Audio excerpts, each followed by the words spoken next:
What's going on, you guys? Welcome to Risky Ryan Trades. So, the United States bombed Iran finally. You knew it was coming. And the market is not liking it. Go figure. We're going to talk about some key levels here. We're primarily going to be talking about crypto. I'll probably be signing on later tonight when the futures market opens and talk about my thoughts on stocks. So this one will be primarily crypto. If you want to stick around for the stock video, hit subscribe and you'll see the video come up for you. So let's just dive into these charts. Bitcoin breaking through its key Fibonacci level. That's the 1.272 level. What it looks like to me is that it wants to come back down to my Gann angle. That's going to put it right at about 95,000. But ultimately, I could see it coming back down to, 87, 86, somewhere in there before finding support. And of course, this will all be, subject to how the next week goes. But Bitcoin's the most important thing to look at as we go through these other charts of the different cryptos that I follow. You'll want to watch Bitcoin, see how it's acting, see how the coin that you want to buy is acting.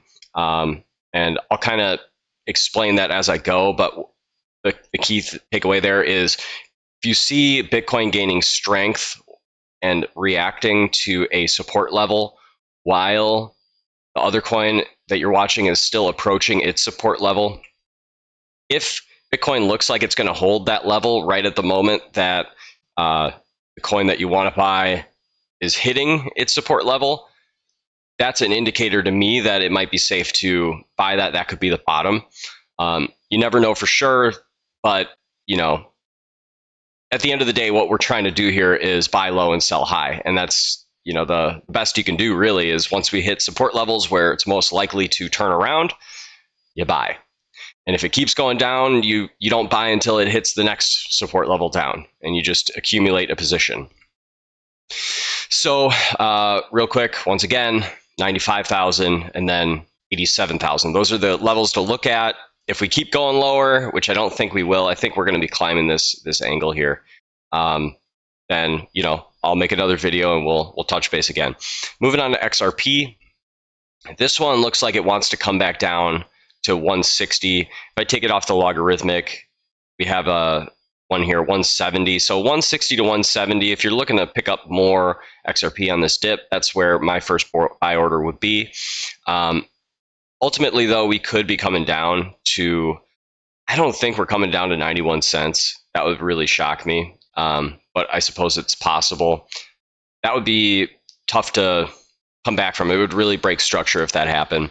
However, we could come down to 133 and this whole move could be shaken up, especially if it happens. It couldn't happen tomorrow. That would really break structure a lot. But you could see that there's a bit of a channel that's formed here. I go like this. Kind of go like that. Maybe bring this in a little bit. Yeah. So you can see a channel's forming here. If it were to hit 133, it would have to be at the end of the month. So that would be a level, that would be weeks from now. I get another paycheck, right? So I could buy more if it hits that level. But you won't see me buying at like 150, for instance, or 145 or 140. No, I would be waiting for it to come down to here because that would be the next possible bottom for it. And no, I'm not going to be selling everything because all of this could reverse tomorrow. Iran could come out and say, oh my God, the United States really got us good. We want peace. And the whole market could flip on a dime. So I'd rather, not get left behind and ride out a storm than, chicken out and then miss the opportunity. HBAR. So real quick before I click away here. So what we're looking for, 160 to 170 and then 133. Those are the levels to keep an eye out for. You can see here too, we're really extended away from my Gann angle. So there could be an extended consolidation phase all the way to 2027 in theory. I don't think we're going to get that. I really don't think we're going to get that, but it could happen. H bar, and it's probably not going to happen because if you look at the other charts that I have, it just indicates that we're going higher. H bar, we could be coming back down to 10 cents, right around there. Should be, honestly, I'd love that. I'd probably pick up more right there. We are breaking down though from our Gann angle, which is a little concerning. Link's breaking down. Link is potentially heading to $8.60 again. If I take us off logarithmic, that takes us all the way to $5, which that'd be crazy. But yeah, I could see $8 again. So that's something to keep an eye out for. It looks like there's a pretty strong support level right there, though. XLM, this one is actually giving me the most amount of signal. I think that this is probably going to be the bottom of this move, at least a temporary bottom. So actually here, let me pull up RSI. So you can see also, this move, that MACD, it's trying to get under this 0 line and then potentially cross again. I want to show you the RSI as well. So bottom here, about 18 cents. I'm looking at 18 cents as the bottom of the move for XLM. I want to go to XRP real quick too, because you can see here, if I go to the daily, I've been looking at a weekly chart. If I go to the daily, the RSI is about to hit where there's local bottom. So you can see right here, local bottom, right here, local bottom, right here, local bottom. So the RSI is getting to, once it hits below 30, usually there's a bounce. So if there's a strong move today, I think that that's going to be a local bottom, and we could come down to 163 again. If it does that by tonight, I'll probably be buying some more shares or coins. And actually, I want to look at Bitcoin as well. Yeah, Bitcoin. So if this were to touch down here, I think it would bring the RSI to 30. I don't think it would have to be very oversold to get it down to here. So now it could bounce up and then regain some strength and then come down and touch. But if we get a stronger move throughout the day, I think that's going to be the bottom and we're going to move up. You're probably going to have a bunch of fear today. It's going to coincide with the market Monday morning. People are going to be selling all their stuff, but really, just like the last time, you remember back in April, bottom was in before market open on Monday. All the fear was happening over the weekend. The future markets looked terrible. Everyone was trying to sell off all their stuff. And all that happened was it was just up from there. And I'm kind of expecting the same thing to happen here. Ethereum's looking rough, I will say that. Ethereum could be on a trip down to, I really don't think it's going to come down to 1700, because you could see the RSI on that's really low too. But 2000 could be in the cards for Ethereum.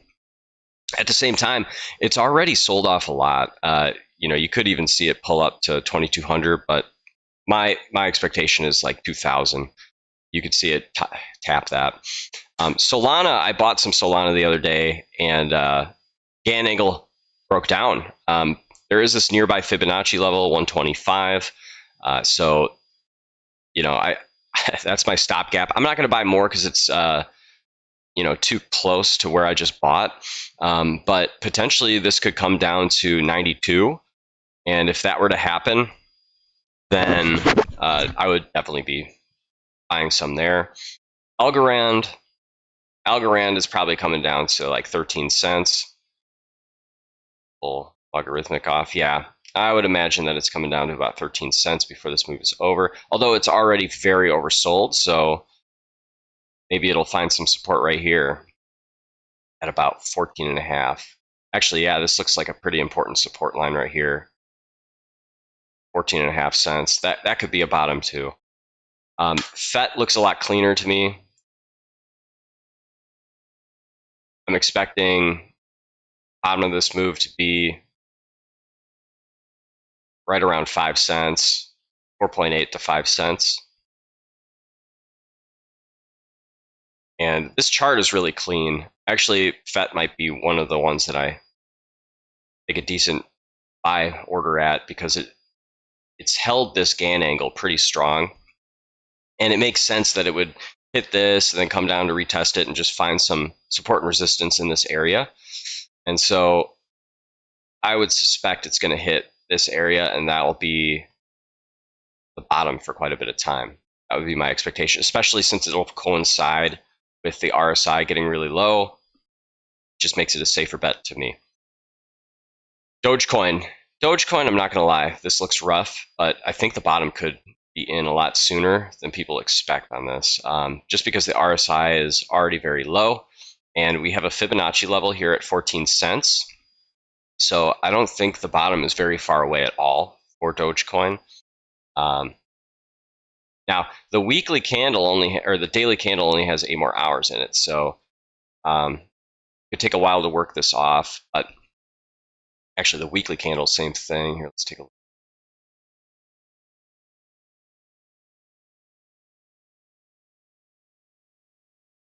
I mean, we could have a situation where we come up and then come down again, and that gives our weekly RSI down to 30. I wouldn't count on it, though. I never count on these things, and the way I look at it, if that's 2 to 3 weeks away, I'll get another paycheck, I'll have some more money to invest into the market, and we'll go from there.